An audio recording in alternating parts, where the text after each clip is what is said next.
کسی کا حق کھا کر انسان دنیا میں تو خوش رہ سکتا ہے، لیکن بروز قیامت وہی اس کے گلے کا توق ہوگا۔ منافق کی یاری، بزدل کی دوستی، بے غیرت کی رشتہ داری اور کم ظرف کی دشمنی سے اللہ ہر غیرت مند کو محفوظ رکھے۔ کسی کو اذیت دینے کے بعد بہتر ہوگا تم بھی اپنی باری کا انتظار کرو۔ حلال کمائی انسان کھاتا ہے اور حرام کمائی انسان کو کھا جاتی ہے۔ انسان ایک ایسا غافل منصوبہ ساز ہے کہ وہ اپنی ساری پلاننگ میں کبھی اپنی موت کو شامل ہی نہیں کرتا۔ تم کسی کے ساتھ بلائی کرو تو تمہیں اس کا بدلہ برائی کی صورت میں ملے تو سمجھ لو کہ تمہاری نیکی قبول ہو گئی ہے۔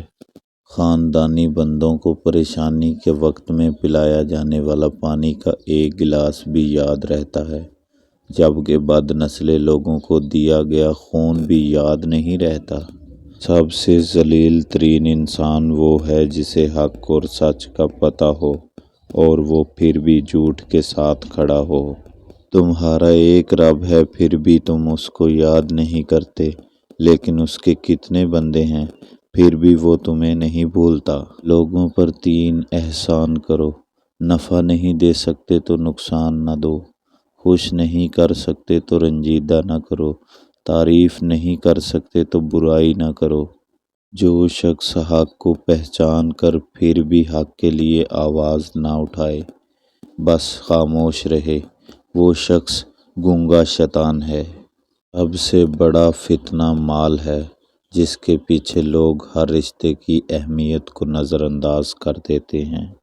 جب تم کسی کو اکیلا دیکھو تو سمجھ جاؤ کہ وہ ایک سچا انسان ہے، کیونکہ بھیڑ ہمیشہ منافقوں کے ساتھ ہوتی ہے۔ دوبارہ گرم کی گئی چائے اور سمجھوتا کیا ہوا رشتہ، دونوں میں پہلے جیسی مٹھاس اور ذائقہ کبھی نہیں رہتا۔ ہمیشہ ان لوگوں کا چناؤ کریں جن کو عزت دینے پہ وہ خود سے بڑھ کر آپ کو عزت دیں، اور یہی بہترین لوگوں کی نشانی ہے۔ عبادت کے لیے فرصت کی ضرورت نہیں، توفیق کی ضرورت ہوتی ہے۔ غلط بات پر غصہ آ جانا شرافت کی نشانی ہے، مگر اسی غصے کو پی جانا مومن کی نشانی ہے۔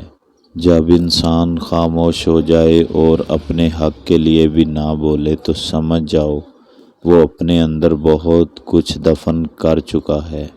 انسان کی 5 بری عادتیں جو انسان کو برباد کر دیتی ہیں۔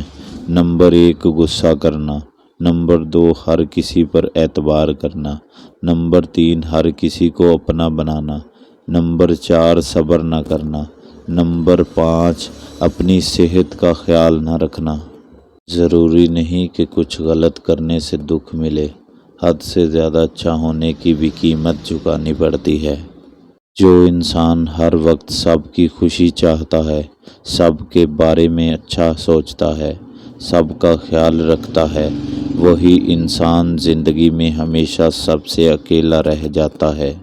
لوگ اکثر نرم لہجوں سے کتنی سخت باتیں کرتے ہیں کہ انہیں لفظوں کی تپش بھلانے میں ساری عمر لگ جاتی ہے۔